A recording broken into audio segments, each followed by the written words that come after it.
Bismillahirrahmanirrahim. Assalamualaikum warahmatullahi wabarakatuh.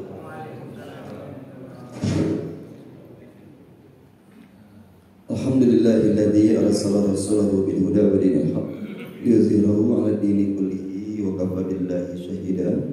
Asyhadu an la ilaha illallah wahdahu la syarika lah wa asyhadu anna Muhammadan abduhu wa rasuluhu alladzi la nabiyya ba'da. Allahumma shalli ala Muhammadin wa ala alihi wa ashabihi wa man tabi'ahum bi ihsanin ila yaumil qiyamah. Qala Allah ta'ala fi kitabihil karim, a'udzu billahi minasy syaithanir rajim.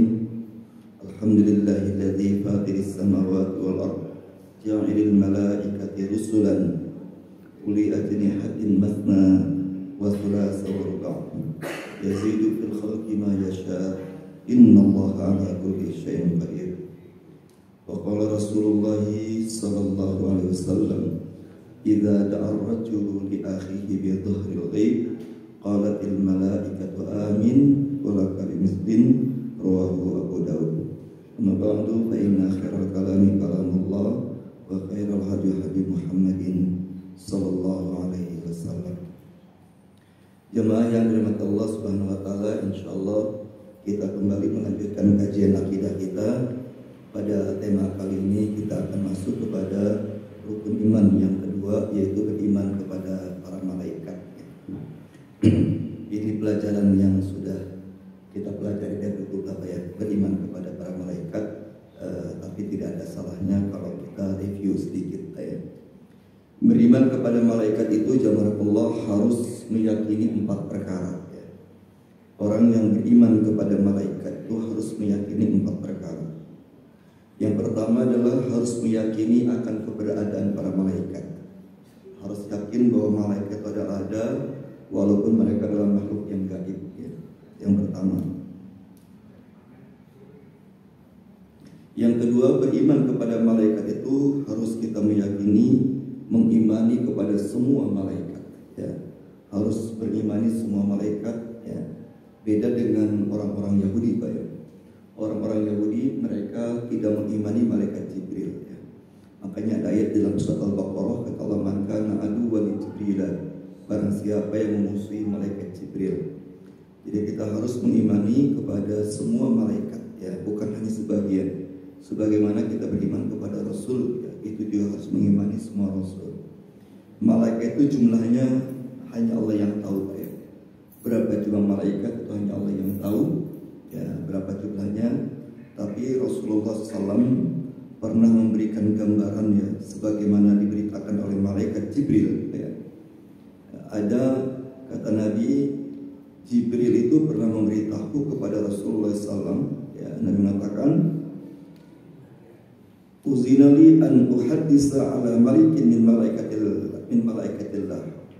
Kata Rasul, aku pernah diberi izin untuk bercerita tentang satu malaikat dari malaikat-malaikat Allah Subhanahu wa taala. Kemudian Allah mengatakan bahwa jumlah malaikat itu kira-kira kalau dihitung Pak ya. Ketika kata malaikat Jibril, ketika Nabi Isra Mi'raj itu di langit itu ada namanya Baitul Ma'mur. Baitul Ma'mur itu tempat ibadahnya para malaikat ya. Tempat ibadahnya para malaikat. Kata malaikat Jibril, yang beribadah di Baitul Ma'mur itu setiap hari jumlahnya ada 70.000 malaikat setiap hari ya. Setiap hari di Baitul Ma'mur itu yang beribadah, yang sholat dan tawaf di Baitul Ma'mur itu ada 70.000 malaikat setiap hari. Dan malaikat yang pernah tawaf tidak akan pernah tawaf 2 kali ya. Baik, berapa kira jumlahnya Pak ya? Ya. Kata Nabi mengatakan, lalu aku, kata Nabi, diangkat ke Baitul Ma'mur. Aku bertanya kepada malaikat Jibril alaihissalam. Ia menjawab, ini adalah Baitul Ma'mur. Setiap hari ada 70.000 malaikat sholat di dalamnya. Apabila mereka keluar, niscaya mereka tidak akan pernah kembali lagi. Nah, bisa dikalikan Bapak ya. Allah menciptakan alam semesta miliaran tahun yang lalu ya. Kemudian kata malaikat Jibril itu di setiap harinya di Baitul Ma'mur ada 70.000 malaikat yang sholat. Dan setiap malaikat yang sholat di situ tidak akan pernah sholat 2 kali Pak ya. Kira-kira berapa jumlahnya Pak? Nah, kakak terhitung apa ya? Segala ya, pokoknya hanya Allah yang tahu. Dan juga itu sangat banyak sekali Pak ya. Sangat banyak sekali. Nah, kita harus imani semuanya itu Pak. Harus imani bahwa mereka adalah makhluk Allah SWT. Yang ketiga, kita harus mengimani juga kepada malaikat tentang sifat-sifatnya yang baik ya. Bahwa malaikat itu tidak memiliki sifat buruk ya. Malaikat itu sifat-sifatnya baik, maka mereka menjadi makhluk yang sangat mulia ya. Makhluk yang sangat mulia. Bahkan mereka mendapat gelar adalah al-muqarrabun, makhluk yang sangat dekat dengan Allah Subhanahu wa taala. Tapi menariknya jamaah rahmatullah ya, kemuliaan malaikat ini itu bisa dikalahkan oleh kemuliaan manusia. Ya. Makanya Nabi Muhammad itu adalah makhluk yang paling mulia di alam semesta ini. Ya. Bukan manusia yang paling mulia, tapi makhluk yang paling mulia di alam semesta ini. Ya. Maka jamaah Allah, kalau kita beriman benar kepada Allah Subhanahu wa taala, maka kemuliaan manusia itu bisa mengalahkan kemuliaan malaikat ya. Tapi kalau manusia tidak beriman, ya rusak imannya, maka mereka bisa lebih buruk daripada hewan ternak ya. Bahkan lebih buruk daripada hewan ternak kata Allah ya. Pilihan ada pada diri kita, apakah kita ingin menjadi makhluk yang lebih mulia daripada malaikat atau menjadi lebih hina daripada hewan ternak. Dan yang terakhir, jamaah Allah yang beriman kepada malaikat itu harus meyakini dengan tugas-tugas mereka ya. Tugas malaikat itu ada yang punya tugas khusus, ada yang punya tugas umum ya. Ya seperti Jibril tugasnya menurunkan wahyu Pak ya. Kemudian malaikat penjaga neraka, penjaga surga itu mereka punya tugas khusus ya. Tapi ada malaikat-malaikat yang secara umum mereka adalah beribadah kepada Allah ya. Pagi, siang, malam tidak pernah berhenti beribadah, bertasbih kepada Allah Subhanahu wa taala ya. Dan malaikat itu dibagi dua Pak ya. Ada malaikat secara personal, ada malaikat secara kelompok ya. Malaikat pencatat amal Pak ya, yang sering kita sebut siapa Pak? Malaikat Raqib Atid Pak ya. Malaikat Raqib Atid ya. Atau dalam ayat yang lain Al-Mutaffifin sebutkan kiraman katibin ya. Makhluk-makhluk yang mulia yang selalu mencatat amalan malaikat. Ini bukan individu Pak ya. Jadi Raqib Atid itu adalah nama kelompok malaikat ya. Ya. Ya, jadi jangan bayangkan Pak ya, kalau malaikat Raqib Atid mencatat amal kita, itu malaikat Raqib berarti dia akan muter terus keliling dunia Pak, mencatat amal masing-masing. Tidak begitu Pak ya. Jadi malaikat Raqib itu adalah kelompok manusia. Masing-masing kita ada malaikat Raqibnya dan ada malaikat Atidnya. Itu namanya malaikat dalam bentuk kelompok Pak. Raqib Atid itu bukan individu tapi kelompok. Sama seperti malaikat Munkar dan Nakir Pak. Munkar dan Nakir juga itu malaikat kelompok Pak ya, bukan individu ya. Jadi setiap manusia yang dimasukkan ke dalam kubur itu masing-masing ada Munkar Nakirnya. Dan itu bukan satu malaikat, tapi setiap satu manusia dikubur satu malaikat atau dua malaikat Munkar Nakir. Karena Munkar dan Nakir itu adalah malaikat yang berbentuk kelompok Pak ya. Beda dengan Jibril, Malik, Ridwan, Mikail Pak, itu malaikat secara individu Pak. Malaikat secara individu. Ada tugas malaikat Pak yang lebih utama adalah selain mereka beribadah kepada Allah Subhanahu wa taala ya. Ada tugas malaikat yang tugasnya adalah mendoakan orang-orang beriman. Jadi orang-orang beriman itu insya Allah selalu didoakan oleh para malaikat ya. Secara umum orang-orang yang beriman itu selalu didoakan oleh para malaikat Pak. Tetapi ada individu-individu yang senantiasa didoakan oleh malaikat. Ini yang mau kita kejar adalah bagaimana kita menjadi individu yang senantiasa didoakan malaikat ya. Karena doa malaikat itu pasti mustajab ya. Mereka makhluk yang sangat dekat dengan Allah, al-muqarrabun, yang sangat dekat dengan Allah. Jadi ketika mereka berdoa kepada Allah untuk makhluk, untuk manusia, itu doanya pasti mustajab Pak ya, pasti mustajab ya. Ya di antaranya Pak ya, yang mau saya tekankan pada kesempatan malam hari ini, di antara doa malaikat yang pasti orang yang didoakan malaikat adalah orang yang terbiasa mendoakan orang lain. Ya. Kalau kita terbiasa mendoakan orang lain, itu pasti didoakan malaikat. Ya, Rasulullah SAW mengatakan dalam hadis riwayat Abu Dawud dari Abu Hurairah, "Idza da'a ar-rajulu li akhihi bi dhahril ghaib." Kata Nabi, apabila seseorang mendoakan saudaranya tanpa diketahui oleh siapapun. Maka jamaah Pak, kalau kita mendoakan orang lain sebaiknya jangan ada yang tahu ya. Ya, kalau di grup ya sekedar empati aja lah Pak ya. Ya, jadi kalau ada orang yang kena musibah, kita di grup, misalkan grup Masjid Al-Falah, kita bikin doa ya. Dan kadang-kadang doa juga copy paste itu Pak ya. Ya, kadang-kadang copy paste Pak ya. Ya, orang pertama bikin doa, kemudian kita copy paste ke bawah. Itu anggaplah sekadar empati saja Pak. Itu tidak dihitung doa. Ya, tidak dihitung doa ya. Ya, jadi doa yang sungguh itu kita berdoa sendiri tanpa diketahui orang lain ya. Jadi kata Rasulullah, idza da'a ar-rajul li akhihi bi dhahril ghaib. Apabila seseorang mendoakan saudaranya tanpa diketahui oleh siapapun. Termasuk kita mendoakan anak Pak ya. Termasuk mendoakan anak, gak usah cerita-cerita ke anak Pak ya. Ya, ada anak kita misalkan, Pak, doain aku Pak ya, kalau aku mau ujiannya. Kita bilang, aduh nak, yang namanya orang tua pasti selalu mendoakan setiap saat Pak. Ya gak usah ceritakan, iya aja Pak ya. Ya doa aja Pak, ya doain insyaallah Pak ya. Nah, dan kalau kita Pak minta didoakan kepada orang Pak, gak usah nagih Pak ya. Ya, gak usah nagih ya. Ya. Misalkan ada orang pergi umroh, kita titip doa ya. Begitu orang pulang umroh gak usah ditagih, aku doain gak di sana ya. Gak usah ditagih ya. Justru itu biar menjadi rahasia ya. Nah kata Rasulullah, apabila seseorang mendoakan saudaranya tanpa diketahui oleh siapapun, maka malaikat berkata, amin. Jadi kalau kita sedang berdoa Pak, untuk kebaikan diri kita sendiri Pak, tidak ada jaminan dari Nabi malaikat mengamini. Tapi kalau kita dalam doa membawa nama orang lain dalam doa kita Pak, itu pasti malaikat mengamini ya.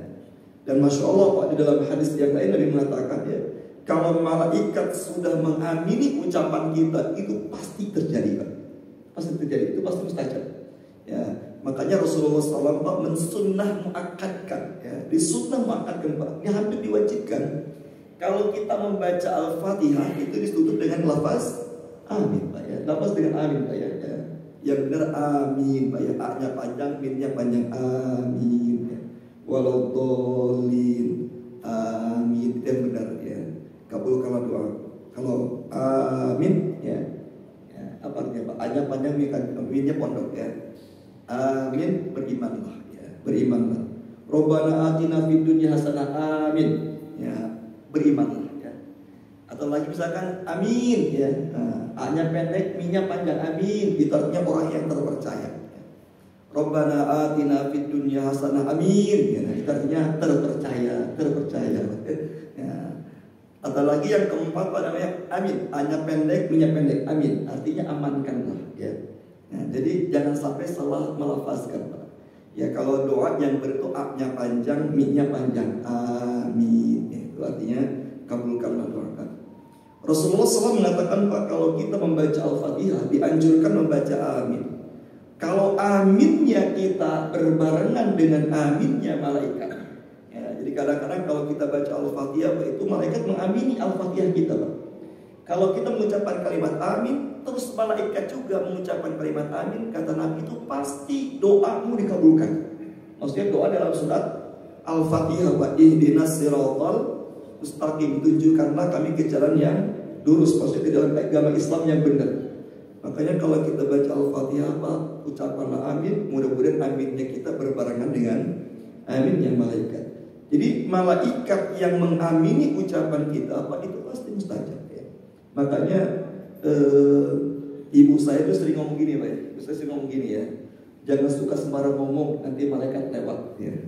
Nah, jadi kalau kita ngomong itu Pak, kadang-kadang bisa jadi malaikat mengamini ucapan kita yang buruk ya. Ya, misalkan kita bilang ke istri saya, dasar kamu istri yang gak tahu diri. Pas ngomong begitu malaikat mengamini Pak ya. Amin, berarti maka selamanya istri kita akan jadi wanita yang tidak tahu diri Pak ya.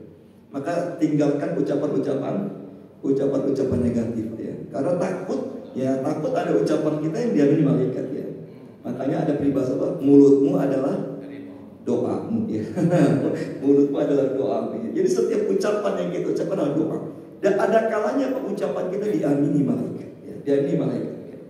Saya pernah Pak baca satu majalah Arab Saudi Pak ya. Ya, itu ada seorang ibu kesal sama anaknya karena anak nakal ya. Sampai ibunya terucap, semoga kamu nanti matinya tertimpan tembok ya. Saking keselnya ya. Semoga matimu tertimpan tembok ya.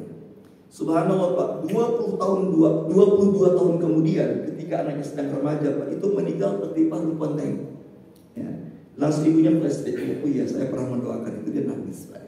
Nah, jadi sekali lagi tinggal kalau ucapan-ucapan negatif, karena ucapan negatif itu takutnya diambil malaikat ya. Makanya kalau sama istri Pak ya, kalau lagi sebel jangan bilang sebel Pak ya. Aku makin cinta aja sama kamu gitu ya. Saya makin cinta aja sama kamu ya. Walaupun gebes bilang cintanya, semoga diaminkan malaikat ya. Semoga diaminkan malaikat ya. Semoga diaminkan malaikat ya. Ini karena ada kalanya ucapan kita diamini oleh malaikat. Dan Nabi sudah memberikan garansi siapapun yang ucapannya diamini malaikat pasti terjadi kata Nabi. Ya. Nah Rasulullah mengatakan apabila seorang muslim mendoakan saudaranya tanpa diketahui oleh siapapun pasti diamini malaikat. Ya, pasti diamini malaikat ya. Nah pasti diamini malaikat. Terus kata Rasulullah walaka bimislim. Dan malaikat tidak hanya mengaminkan, tapi kata malaikat walaka bimislim, dan doa itu pun kata malaikat semoga Allah kabulkan juga untukmu. Ya. Jadi kalau misalkan saya gini Pak ya, saya misalkan mendoakan ya Allah ampunkan dosaku, ampunkan dosa saudara-saudaraku. Ketika saya mengatakan ya Allah ampunkan dosa-dosaku, itu malaikat belum tentu mengamini Pak. Tapi begitu saya membawa bapak-bapak dan ampunkan juga ya Allah dosa-dosa jamaah al-falah, itu malaikat mengatakan amin. Itu pasti terjadi ya. Dan kata malaikat wala kami miskin, dan doamu itu juga semoga dikabulkan untukmu. Nah, kira-kira Pak kalau kita mendoakan orang lain kira-kira mustajab atau tidak Pak? Belum tentu Pak ya. Belum tentu Pak ya. Belum tentu kalau kita mendoakan orang lain belum tentu mustajab. Tapi kalau malaikat mendoakan kita kira-kira mustajab atau tidak Pak? Mustajab Pak ya. Jadi kecepatan doa malaikat lebih cepat naik ke langit dibanding doa kita ya. Makanya Bapak ya bahasa saya kalau doa kita ingin cepat naik ke langit Pak, bantu doa kita dengan malaikat ya, supaya malaikat membantu menegosiasi kepada Allah Subhanahu wa taala. Makanya kalau kita berdoa jangan hanya diri sendiri saja, bawa nama orang lain ya. Sufyan bin Uyainah Pak ya, seorang tabi'in Pak ya, seorang Sufyan bin Uyainah ya. Di dalam di generasi tabi'in itu ada nama dua Sufyan Pak, ada dua ulama Sufyan ya. Yang pertama Sufyan Tsauri dan yang kedua namanya Sufyan bin Uyainah. Ya, Sufyan bin Uyainah Pak, ketika beliau menjelaskan hadis min husni islamil mar'i tarku ma la ya'nihi, tanda kebagusan keislaman seseorang adalah meninggalkan hal-hal yang tidak bermanfaat. Jadi kalau kita masih suka melakukan hal-hal yang tidak bermanfaat Pak, baik bermanfaat untuk dunia kita atau bermanfaat untuk akhirat kita Pak, kalau kita sering melakukan itu Pak ya, begadang, main game ya, main game, ngobrol ngalir dulu yang gak jelas, gak ada manfaatnya Pak, itu berarti menunjukkan keislaman kita belum sempurna, belum baik. Nah yang menariknya Pak, kata Sufyan bin Uyainah, di antara amalan-amalan yang tidak bermanfaat adalah seseorang hanya berdoa untuk dirinya sendiri saja ya, tidak pernah membawa nama orang lain dalam doanya Pak ya. Ya, tidak pernah membawa orang lain. Kenapa demikian? Karena kalau kita berdoa hanya untuk diri kita sendiri Pak, malaikat tidak ikut membantu doa-doa kita ya. Maka jangan Allah ya, kalau kita berdoa bawa nama orang lain dalam doa kita ya. Karena supaya kita didoakan oleh malaikat, dan doa malaikat pasti lebih cepat naik ke langit dibanding doa-doa kita Pak. Bisa jadi Pak kalau kita mendoakan orang lain Pak ya, kemudian malaikat mendoakan kita Pak, bisa jadi kita lebih dulu dikabulkan oleh Allah daripada doa kita mendoakan orang lain. Maka jangan Allah Pak ya. Mungkin Bapak pernah dengar Pak ya, saya pernah dengar cuplikan videonya Ari Ginanjar Pak ya. Ari Ginanjar itu yang punya SQ ya, yang punya SQ ya. Nah, saya pernah dengar cuplikan video beliau Pak ya, dia mengatakan begini ya, dulu waktu saya masih muda, itu bapakku pernah berpesan kepadaku, katanya, kata Ari Ginanjar, Ari, kalau engkau ingin menjadi orang yang sukses dan bahagia, kuncinya cuma satu, dia bilang ya. Kuncinya cuma satu, selain ikhtiar ya, kuncinya cuma satu, dia bilang. Apa itu kuncinya? 3 orang pertama di hari itu yang kamu lihat doakan kebaikan ya. 3 orang pertama yang kamu lihat doakan kebaikan ya. Ternyata begitu Bapak keluar rumah, yang pertama dilihat satpam doain kebaikan ya. Begitu jalan kemudian kita melihat mantan ya. Ya. Mantan kita, maksudnya mantan RT Pak ya. Melihat doakan kebaikan. Ya, lihat supir angkot doakan kebaikan. Ya. Saya pikir dulu Pak ketika saya membaca hadisnya Pak itu sekedar memotivasi saja. Ya, apa namanya dalam bahasa psikologi ini mengafirmasi ya, mengafirmasi supaya dirinya menjadi orang yang hebat tuh ya. Ternyata ini hadis Pak ya. Ternyata ini hadis ya. Ya, ternyata ini hadis Pak. Ketika kita mendoakan orang lain, maka malaikat mendoakan yang sama untuk kita dan kekuatan doa malaikat lebih cepat daripada doa kita. Makanya kalau saya punya istilah begini Pak ya, istilah saya itu, apa yang kita inginkan dalam hidup ini saat ini Pak, apa yang kita inginkan, apalagi keinginan yang sangat mendesak Pak ya, maka keinginan kita ini Pak jadikan doa untuk kita dan untuk orang lain ya. Misalkan kita ingin sehat Pak ya, ketika kita ingin sehat Pak ya, kita doakan ya Allah semoga Engkau sehatkan aku dan semua jamaah al-falah Engkau sehatkan juga ya. Nah, kenapa demikian Pak? Karena bisa jadi Pak ya, ketika kita mendoakan orang lain maka malaikat akan banyak mendoakan kita Pak, akan banyak mendoakan kita. Minimal Pak 10 malaikat yang mendoakan kita ya. Allah mengatakan dalam surat ke-6 ayat 160, "Man jaa'a bil hasanati falahu asyru amsalihha." Barang siapa yang berbuat satu kebaikan, maka akan dibalas dengan 10 kebaikan yang sama. Jadi kira-kira Pak kalau kita mendoakan orang lain itu kan satu kebaikan. Nah maka balasannya adalah minimal 10 malaikat mendoakan kita ya. Minimal 10 malaikat mendoakan kita. Jadi apa yang kita inginkan hari ini dalam hidup ini Pak, doakan orang lain seperti apa yang kita inginkan ya. Kalau kita ingin dimudahkan rezeki, ya Allah mudahkan rezekiku dan rezeki orang lain seperti itu Pak ya. Dan yang menarik jamaah kalau Pak, yang menarik adalah di dalam Al-Qur'an, perintah-perintah kita mendoakan orang lain itu ternyata selalu satu doa. Ya, selalu satu doa Pak. Ya. Apa doanya Pak? Di dalam Al-Quran Pak ketika kita diperintahkan mendoakan orang lain, doanya cuma satu Pak, agar Allah mengampuni dosa-dosa mereka. Jadi kalau ada orang yang titip doa sama kita Pak ya, misalkan Pak titip doa ya Pak ya, tolong doain saya Pak. Ya nggak usah tanya Pak, doanya cuma satu aja yang paling terpenting Pak, ya Allah ampunkan dosa-dosanya. Ya, ampunkan dosa-dosanya. Di dalam Al-Quran misalkan dalam surat ke-47 ya, surat Muhammad ayat 19, Allah mengatakan fa'lam annahu la ilaha illallah wastaghfir li dzambika walil mu'minina wal mu'minat. Kata Allah, ketahuilah bahwa tidak Tuhan yang berhak disembah kecuali Allah. Maka kata Allah, engkau Muhammad mohon ampunlah untuk dosa-dosamu dan mohonkan ampun pula untuk dosa-dosa orang beriman laki-laki dan perempuan. Jadi Nabi Muhammad SAW Pak dianjurkan untuk mendoakan, memohon ampun untuk dirinya dan memohon ampun untuk orang beriman Pak ya. Dan Rasulullah amalkan itu Pak ya. Begitu pula misalkan dalam ayat-ayat yang lain Pak, dalam surat Nuh misalkan Pak, surat Nuh ayat surat 71 ayat terakhir Pak, ayat 8, Rabbighfirli wali walidayya waliman dakhala baitiya mu'minan walil mu'minina wal mu'minat wala tazidil zalimina illa tabara. Ya Allah ampunkan dosaku, dosa kedua orang tuaku, dosa-dosa orang yang memasuki rumahku dalam keadaan beriman. Ini sangat bagus Pak, doa ini kita baca Pak saat kita kedatangan tamu pulang, kita doa ini ya. Rabbighfirli wali walidayya waliman dakhala baitiya mu'minan. Ya Allah ampunkan dosaku, dosa kedua orang tuaku dan dosa-dosa orang yang telah memasuki rumahku dalam keadaan beriman. Walil mu'minina wal mu'minat, dan ampunkan pula dosa orang mukmin laki-laki dan mukmin perempuan ya. Dan seterusnya. Begitu pula dalam surat 59 ayat 10 Pak ya, Rabbana ighfir lana wal ikhwanil ladzina sabaquna bil iman, dan seterusnya Pak ya. Ya Allah ampunkan dosaku, dosa-dosa orang saudara-saudaraku yang lebih dulu beriman. Begitu pula di dalam surat 14 ayat 41 Pak, Rabbana ighfirli wali walidayya walil mu'minina yauma yaqumul hisab. Rabbana ighfirli wali walidayya walil mu'minina yauma yaqumul hisab. Jadi jemaah Allah, banyak ayat-ayat yang menjelaskan ketika kita diperintahkan mendoakan orang lain, ternyata lafaz doanya selalu sama, yaitu agar Allah mengampuni dosa-dosa orang beriman ya. Kenapa demikian Pak ya? Dalam kitab Miftah dari Sa'adah karangan Imam Ibnu Qayyim Pak ya, Ibnu Qayyim mengatakan bahwa diampuni dosa adalah sebab atau sumber dari segala kebaikan. Diampuni dosa adalah sumber dari segala kebaikan. Itu diampunkan dosa ya.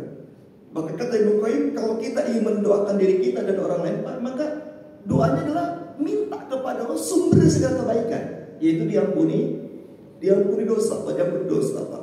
Satu contoh misalkan, Imam Hasan Al-Basri, Pak, mengatakan bahwa di antara bentuk azab dunia, ya, dari dosa-dosa yang pernah kita lakukan, Pak, ya. Imam Hasan Al-Basri mengatakan, Pak, di antara bentuk azab dunia yang pernah kita lakukan, kemudian Allah mengazab dari dosa kita, Pak. Kata beliau, kita diberikan keturunan yang berakhlak buruk. Ya. Jadi anak-anak kita yang berakhlak buruk, ya. Pasangan kita yang berakhlak buruk, Pak, ya. Pasangan kita yang akhlaknya tidak bagus, anak keturunan kita yang akhlaknya tidak bagus, itu kata Imam Hasan Al-Basri, itu azab Allah terhadap dosa-dosa kita di masa lalu. Ya, terhadap dosa-dosa kita di masa lalu, Pak, ya. Makanya Pak Sufyan bin Uyainah tadi, Pak, ya, beliau ketika mendapatkan perlakuan buruk dari istrinya, pernah nggak kita kira, ya, Pak, kita mendapatkan perlakuan yang kurang baik dari istri kita, Pak? Ya pastilah, Pak, ya. Jangankan kita setingkat Nabi saja, Pak, pernah mendapatkan perlakuan yang kurang baik dari istrinya. Dijudi istri sama istri, ya kita nyuri istri tidak segera nurut, misalkan, Pak, ya dikasih tahu ngeyel, misalkan, Pak, itu kan. Nah, Masya Allah, Pak, Sufyan bin Uyainah dia tidak pernah kecewa, Pak. Kata Sufyan bin Uyainah, kalau aku mendapatkan perlakuan yang kurang baik dari istri, itu hukuman Allah kepada, bukan aku juga suaminya tidak baik di mata Allah. Ya, itu hukuman Allah, dia bilang, ya. Dari mana dalilnya, Pak? Beliau mengambil dalil surat 24 ayat 26. Surat An-Nur ayat 26. Allah al-khabisatu lil khabisin. Perempuan-perempuan yang buruk itu hanya untuk laki-laki yang buruk. Wal khabisuna lil khabisat, dan laki-laki yang buruk hanya untuk laki-laki, untuk perempuan yang buruk. Sufyan bin Uyainah, Pak, mengatakan begitu ketika menafsirkan ayat ini. Dia mengatakan, kalau aku mendapatkan perlakuan yang buruk dari pasanganku, aku tidak pernah kecewa kepada pasanganku, aku tidak pernah marah, tapi aku justru memperbanyak istighfar, karena ini adalah hukuman Allah kepadaku, karena aku juga suami yang buruk di mata Allah. Ya, karena Allah mengatakan wanita yang buruk hanya untuk laki-laki yang buruk, Pak, ya. Ya, jadi sekali lagi, Pak, ya, kalau kita dapat perlakuan yang kurang baik dari istri kita, Pak, ya, nggak usah sibuk menyalahkan istri, Pak, ya. Nggak usah menyalahkan istri, ya. Sudahlah, renungkan saja ya tadi, Pak, perempuan yang buruk hanya untuk laki-laki yang buruk, Pak, dan begitu pula sebaliknya, Pak, ya. Ya, ini Sufyan, Pak, makanya ketika dapat perlakuan yang tidak baik dari istrinya, ini dia mengatakan, ini hukuman Allah untuk aku. Maka yang dilakukan adalah memperbanyak istighfar beliau. Ya. Begitu pula, Pak, kata Imam Hasan Al-Basri, ya, buruknya akhlak anak-anak kita itu adalah buah dari dosa kita di masa lalu. Maka Imam Hasan Al-Basri mengatakan bahwa di antara bentuk azab dunia itu adalah diberikan anak atau keturunan yang berakhlak buruk, Pak. Berakhlak buruk, ya. Nah, supaya itu Allah cabut akhlak buruk itu, Pak, ya, maka yang harus kita lakukan, Pak, bukan terus mengomelin, ya, bukan terus memberitahu. Kadang-kadang anak kita semakin sering dikasih tahu, nah semakin ngeyel, Pak, ya. Tapi yang Allah perintahkan dalam surat Nuh ayat 10 sampai 12, Pak, Allah katakan perbanyak istighfar. Ya, istaghfiru rabbakum innahu kana ghaffara yursilis sama 'alaikum midrara wa yumditkum bi amwalin wa banina wa yaj'al lakum jannatin wa yaj'al lakum anhara. Kata Allah, berbanyaklah kalian beristighfar kepada Allah, niscaya Allah akan menurunkan hujan yang lebat, Allah akan membanyakkan rezekimu, dan Allah akan mensolehkan anak-anak. Masya Allah, Pak, di dalam surat Nuh, ya, surat Nuh ayat berapa? Ayat 10 sampai 12, Pak, ya. Jadi jamaah Allah, Pak, ternyata, Pak, Ibnu Qayyim mengatakan bahwa sumber dari segala kebaikan adalah diampuni dosa. Maka kalau kita mencintai orang lain, Pak, maka doakan mereka dengan doa satu aja, Pak, ya Allah ampunkan dosa-dosa mereka, ya. Ketika kita mengatakan ya Allah ampunkan dosa mereka, maka malaikat akan mengampuni dan malaikat memohonkan ampun untuk dosa-dosa kita, ya, dosa-dosa kita, Pak. Seperti tadi, Pak, ya, kata Nabi, kalau kita mendoakan orang lain, ya, tanpa diketahui oleh siapapun, maka malaikat akan mengamini dan malaikat akan mendoakan yang sama untuk kita kepada Allah Subhanahu wa ta'ala. Yang menarik, ya, Pak, ya, saya baca dalam kitab Miftah dari Sa'adat Karaki Ibnu Qayyim, Pak. Masya Allah, Pak, ternyata Ibnu Taimiyah, Pak, ya, Ibnu Taimiyah muridnya Ibnu Qayyim, Pak, ya. Ibnu Taimiyah itu, Pak, beliau mendawam mengamalkan doa surat 14 ayat 41. Bukan hanya dibaca Pak, tapi dijadikan wirid, dijadikan zikir harian Pak. Ya, Imam Ibnu Taimiyah itu Pak menjadikan doa surat 14 ayat 41 Pak, dijadikan zikir. Rabbana firli wali walidayya walil mu'minina yauma yaqumul hisab. Rabbana firli wali walidayya walil mu'minina yauma yaqumul hisab. Ini beliau jadikan zikir Pak, zikir harian supaya apa yang diucapkan. Kenapa demikian Pak ya? Ada satu hadis Pak, riwayat Tabrani Pak ya. Hadis riwayat Tabrani, Rasulullah SAW mengatakan, kalau kita mendoakan orang-orang beriman agar Allah mengampuni dosanya, manistaghfara lil mu'minina wal mu'minat kutiba indallahi lil mu'minina wal mu'minat hasanah. Kata Nabi, kalau kita mendoakan orang beriman agar diampunkan dosanya, maka kita akan mendapatkan pahala sejumlah orang beriman yang kita doakan. Masya Allah Pak, ini hadis riwayat Tabrani Pak ya. Jadi kalau misalkan Pak ya, orang beriman itu misalkan hari ini ada berapa orang beriman? Ya, anggap ada 2 miliar Pak ya. Ya, ada 2 miliar orang Islam. Dari mereka Pak yang tidak mempersekutukan Allah, anggap ada 1 miliar ya. Kalau ada orang beriman 1 miliar Pak, kita mengatakan Allahumma fir lil mu'minina wal mu'minat wal muslimina wal muslimat al ahya'i minhum wal amwat. Ya Allah, ampunkan dosa orang mukmin laki perempuan, muslim laki perempuan yang hidupnya sudah meninggal. Anggaplah orang beriman yang sudah meninggal Pak, dari zaman Nabi Adam sampai hari ini, misalkan ada berapa misalkan Pak? Ada 10 miliar Pak ya. Sampai 10 miliar. Ya, kalau nggak percaya hitungnya sendiri Pak. Ya, anggaplah orang beriman dari zaman Nabi Adam sampai hari ini sudah 10 miliar. Dan orang beriman hari ini ada 1 miliar misalkan Pak yang beriman ya. Ya, orang Islam kan tidak semuanya beriman ya. Orang beriman ada 1 miliar Pak. Begitu kita membaca doa ya Allah ampunkan dosa orang beriman yang masih hidup dan sudah meninggal dunia Pak, maka kita mendapatkan pahala 11 miliar. Masya Allah, 11 miliar Pak. Nah yang lebih menarik lagi adalah Pak, yang lebih lengkap Pak, itu surat 14 tadi ayat 41. Ya Allah ampunkan dosaku, ampunkan dosa ibu bapakku, dan ampunkan dosa-dosa orang beriman pada hari penghisaban. Berarti yang kita doakan orang beriman yang mana Pak? Jadi orang yang kita doakan dalam doa ini pada orang beriman yang hidup sebelum kita, orang beriman yang hidup sezaman dengan kita, dan orang beriman yang hidup setelah kita. Karena yang kita doakan adalah seluruh orang beriman pada hari penghisaban ya.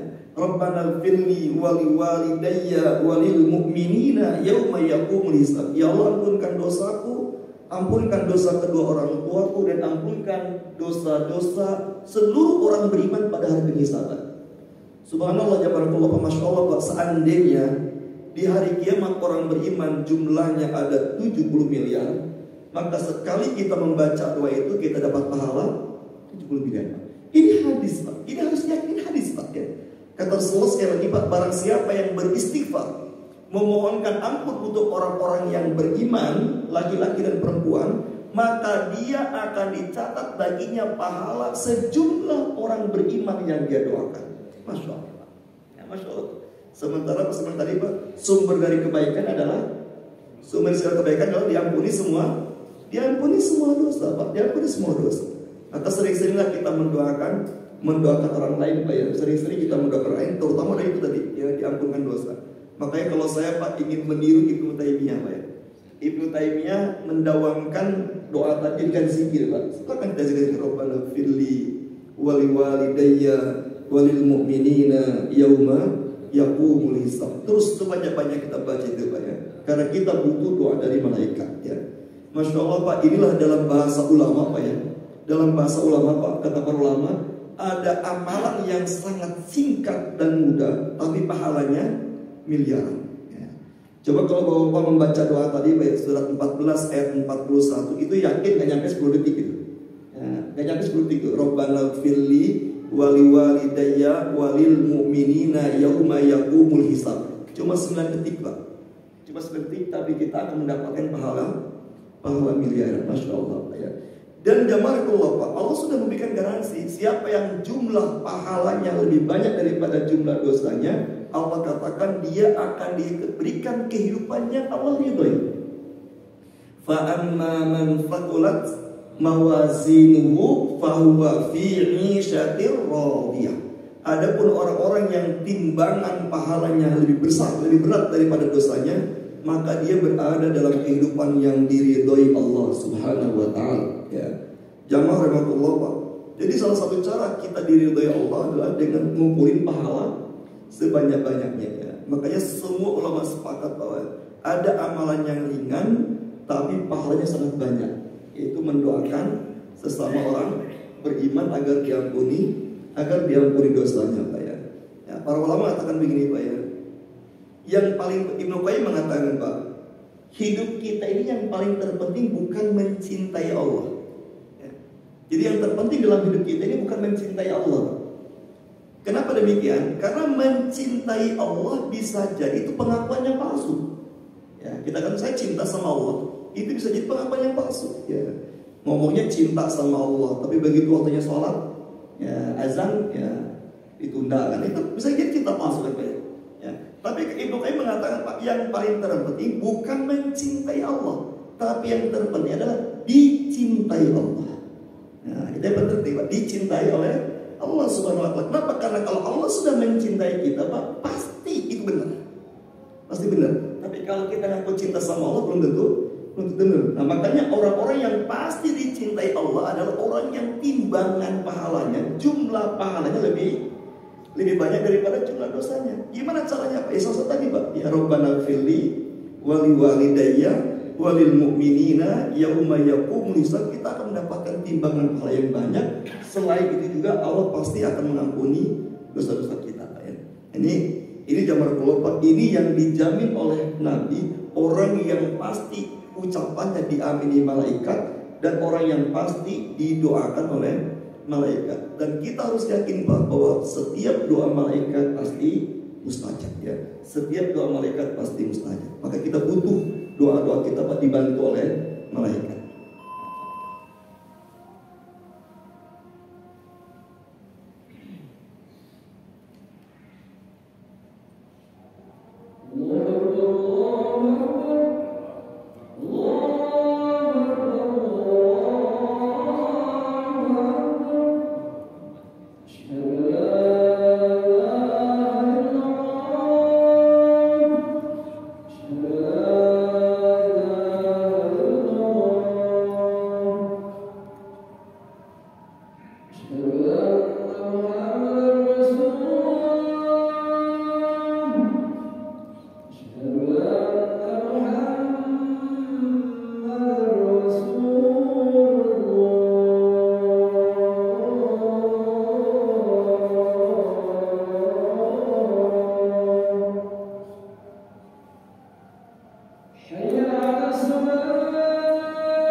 Ya Pak, terakhir sebagai penutup.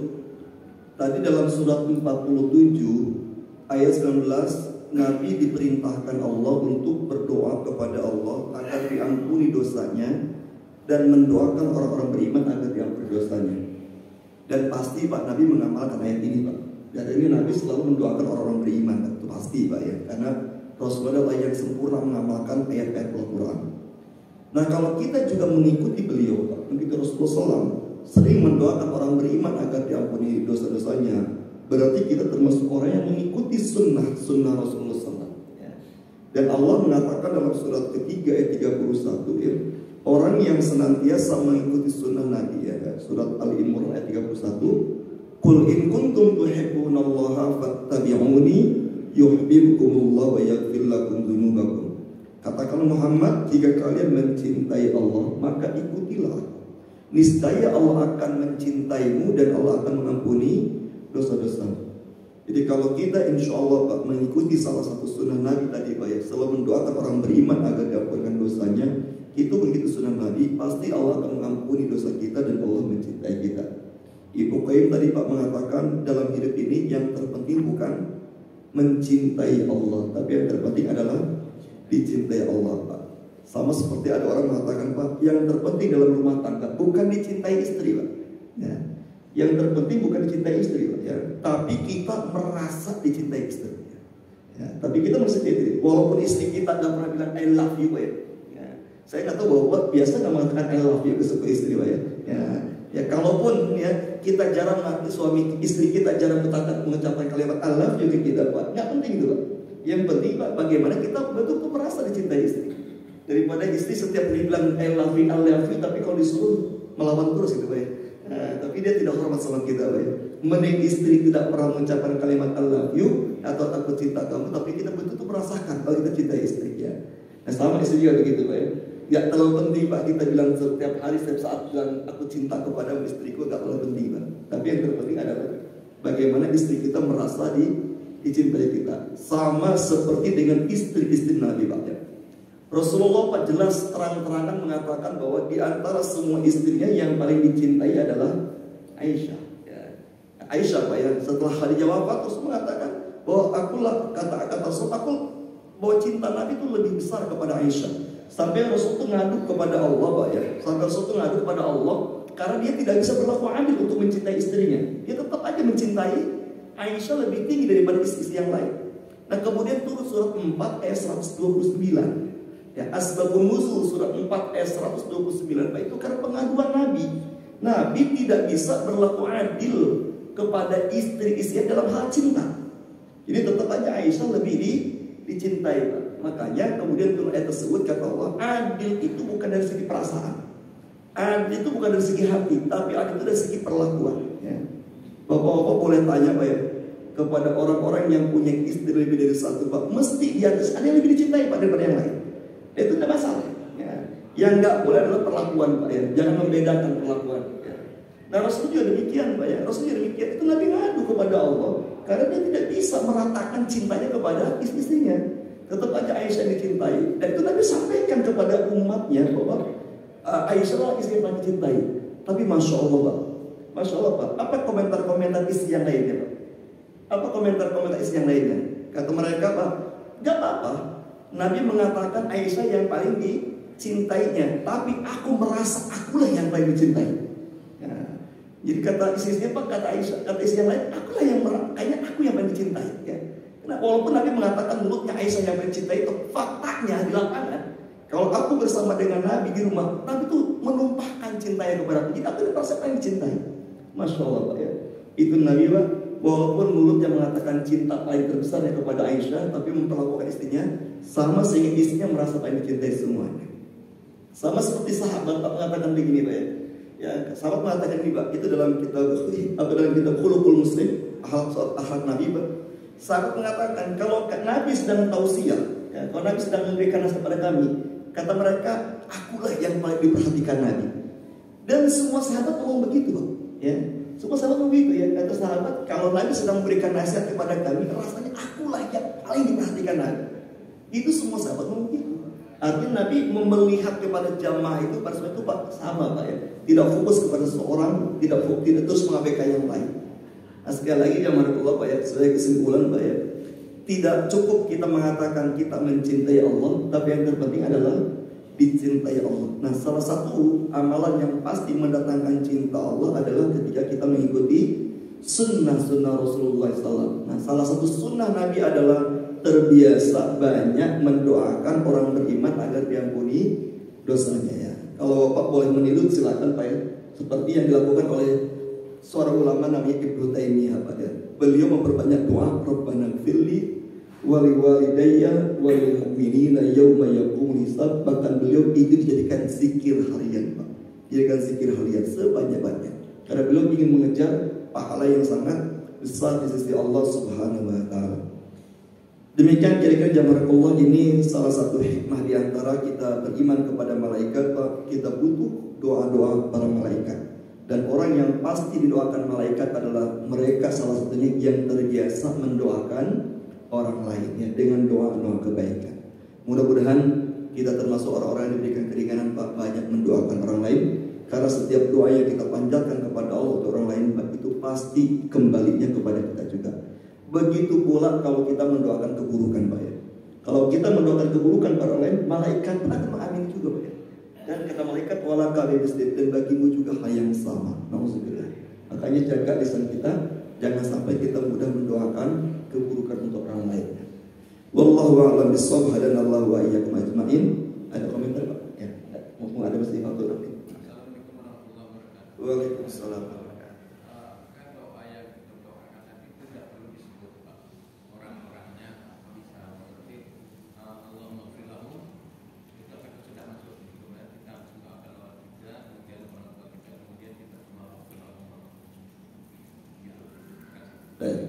Ya kalau kita ingin mengkhususkan individu, jelas kita sebutkan namanya kepada Allah ya. Misalkan ya Allah ampunkan dosaku, dosa istriku misalkan Pak ya. Atau ya Allah berilah sembuhkanlah si fulan dari penyakitnya, itu kan jelas kita khususkan. Tapi kalau kita ingin mendoakan orang lain secara umum Pak, cukup dengan ya, ampunkan dosa-dosa orang-orang beriman ya. Jadi siapapun yang dia ada iman di hatinya, pasti dia akan diampunkan dosanya. Dalam hadis yang lain Pak ya. Dalam hadis yang lain Nabi mengatakan Pak, ketika kita berdoa kepada Allah agar orang beriman diampunkan dosanya, kata Nabi siapapun yang di hatinya ada iman itu pasti akan diampunkan dosanya karena berkat doa kita. Ya, baik yang masih hidup ataupun yang sudah wafat Pak. Jadi mendoakan itu ada dua Pak. Ada khusus kita ingin spesial mendoakan dia Pak ya. Mendoakan seperti Rasulullah SAW suka mendoakan sahabat-sahabat Pak ya. Ya seperti misalkan Rasulullah mendoakan khusus Ibnu Abbas ya. Allahumma alimhu ta'wil wa faqih fiddin misalkan. Ya Allah, ajarkanlah ilmu ta'wil kepada Ibnu Abbas dan jadikan dia anak yang sangat memahami ilmu agama ini. Dikhususkan. Tapi dalam kondisi tertentu Nabi justru mendoakan secara umum. Jadi tergantung kita Pak. Kalau dikhususkan dia sebut nama, tapi kalau mau umum ya cukup yang tadi Pak ya. Rabbana ighfirli walil walidayya walil mu'minina yauma yaqumul hisab. Kira-kira demikian, wallahu a'lam bishawab. Mudah-mudahan manfaatnya. Mari kita tutup dengan doa penutup majelis. Subhanallahumma bihamdika asyhadu an la ilaha illa anta astaghfiruka wa atubu ilaik. Wa lakum minkum wassalamualaikum warahmatullahi wabarakatuh.